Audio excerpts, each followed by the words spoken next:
नमस्कार बंधुरा फुड बांगला भिडियोते आपनादेर सकलके आबारो स्वागत। आमि आजके रान्ना करब सजने पाता दिए चिंगड़ी माछ मुसुरिर डाल दिए रान्ना करब। সেই ভিডিওটা আপনাদের সঙ্গে শেয়ার করব। যদি ভালো লাগে অবশ্যই একটা লাইক দেবেন, সঙ্গে চ্যানেলটিকে সাবস্ক্রাইব করে আমার সঙ্গে থাকবেন, আমাকে সাপোর্ট করবেন। চলুন বন্ধুরা তাহলে সজনে পাতা পেরে নিই।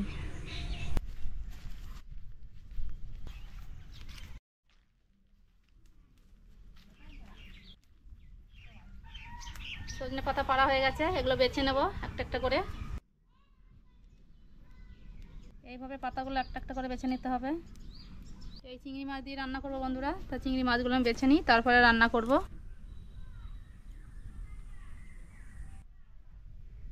আমি ধুয়ে বেছে সব রেডি করে নিয়েছি সজনে পাতা চিংড়ি মাছ। এবার রান্নাটা করে নিই।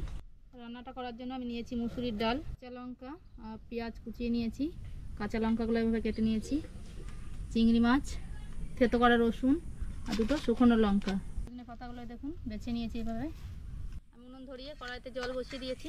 এবার ডালগুলো মুসুরি ডালগুলো দিয়ে দেবো, সেদ্ধ হোক। মুসুরি ডালগুলো সেদ্ধ হোক, ততক্ষণ আমি চিংড়ি মাছগুলোতে লবণ আর হলুদ মিশিয়ে নেব। মুসুরি ডালগুলো সেদ্ধ হয়ে গেছে, এবার আমি সজনে পাতাগুলোর মধ্যে দিয়ে দেবো।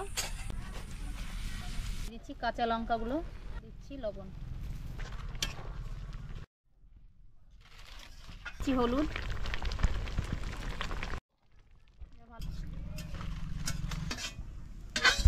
দিচ্ছি কড়াইতে সর্ষের তেল।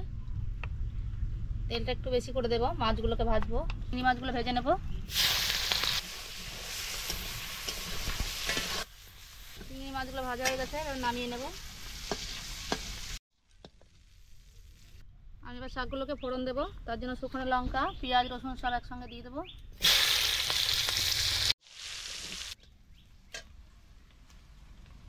আমার পেঁয়াজ রসুন এগুলো ভাজা হয়ে গেছে, এবার সেদ্ধ করা মুসুরি ডাল আর সজনে পাতাগুলো দিয়ে দেবো। এবার এর মধ্যে ভাজা চিংড়ি মাছগুলো দিয়ে দেবো।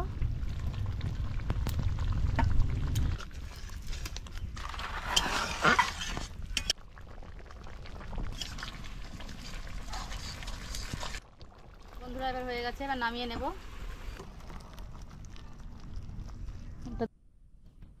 সজনে পাতা দিয়ে চিংড়ি মাছ রান্না করা হয়ে গেছে। আপনাদের যদি ভিডিওটা ভালো লাগে অবশ্যই একটা লাইক দেবেন, সঙ্গে চ্যানেলটিকে সাবস্ক্রাইব করে আমার সঙ্গে থাকবেন। পুরো ভিডিওটা দেখার জন্য আপনাদের সকলকে অসংখ্য ধন্যবাদ। আপনাদের সঙ্গে আবারও দেখাবো অন্য কোনো ভিডিওতে। আপনারা ভালো থাকুন, সুস্থ থাকুন।